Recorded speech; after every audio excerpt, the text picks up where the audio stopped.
How do you make a decision about your marriage when there's been an affair? Hey there, I'm Sharon Pope. I help women who are struggling in disconnected marriages get the confidence and clarity they need to either fix the struggles inside their marriage or move forward without regret. If you like what you hear, I hope you'll subscribe.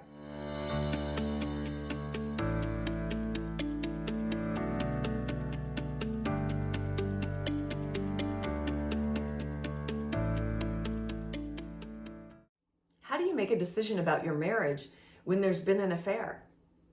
It's not uncommon that many of my clients have had an affair at some point, and I appreciate that they're willing to share that with me because they know that I'm a safe, judgment-free zone for them.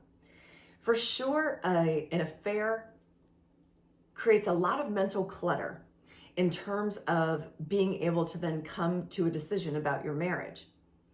And the reason why it makes it so much harder to be able to come to a decision about whether to stay or go in your marriage is because the client is oftentimes trying to compare two incomparable things. So first of all, they're trying to compare how they feel when they're with their husband versus how they feel when they're with their affair partner. Except you can't really compare those two things because with one person, you've lived a life with them. You've probably created a home with them and you've endured hardships with them. You've raised children with them. You've gone through a lot of things over the years with them versus the person where you don't have any of those difficult experiences. So it's sort of like comparing apples and oranges. The other thing is that our marriages feel safe and comfortable and known, but affairs are made up of all the ingredients that are the things that make us feel most alive. Let me explain.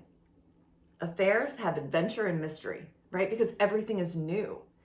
There's also passion and excitement because you can be someone inside of that affair that you feel like you can't be inside of your marriage. And there's also, of course, danger and risk because if you get found out, shit hits the fan, right? So here's what I would offer. When there's been an affair, the path to clarity is twofold. The first step is to get crystal clear about what it is that you really desire. Not what option A is offering and what option B is offering. Get really, really clear about what is it that you really want to feel inside your most intimate relationship. And then the second piece is, can I create that in my existing relationship? And if not, then I can go explore to see if I can create that with someone else. It might be option B, it might be option C, D, E, F, G, okay? But the first question is, can I create what I want inside my marriage? And most everyone would initially out of the gate say, no, of course I can't. But that's because they don't have it inside their marriage. They've never seen it or experienced it. They may not even know what it is they really want because they haven't gotten in touch with their desires. Now, if the answer is yes, I can create that in my current relationship, then that's fantastic. If the answer is no, then you do have an answer that what it is that you really desire for your life, you're not going to be able to create inside this relationship. Now, just because you haven't experienced that inside your marriage doesn't mean it's not possible. Here's the example I'm going to use to drive this point home. Let's say the only fruit you've ever eaten is apples, and you think they taste good. They're great, and they're nutritious, and they're healthy, and you like apples. And then someone hands you a peach, and you're like, what the heck? I had no idea. How come no one told me about peaches? I've gone my whole life, and I never even knew that peaches were on the menu or that that was a possibility. And then every day you're like, well, I think I really want the peach. The peach tastes really, really good. I'm so used to apples. I'm kind of over apples. And here's what I want to offer.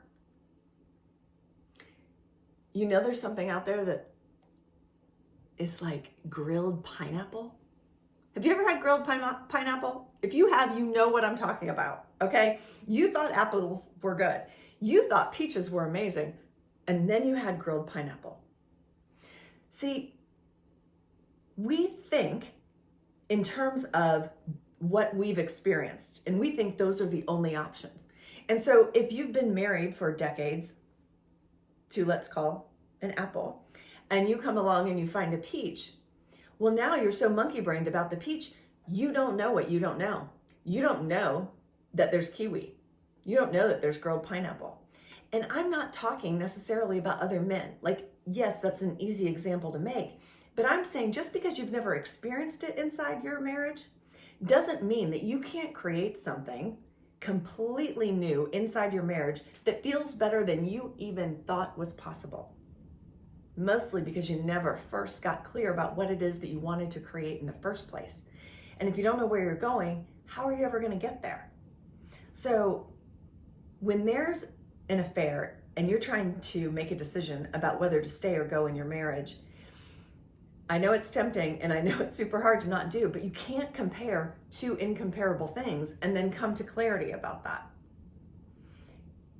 To get to clarity, you have to sort of step away from it and realize there's a whole lot of options here. Let's get clear about what you want and what you prefer.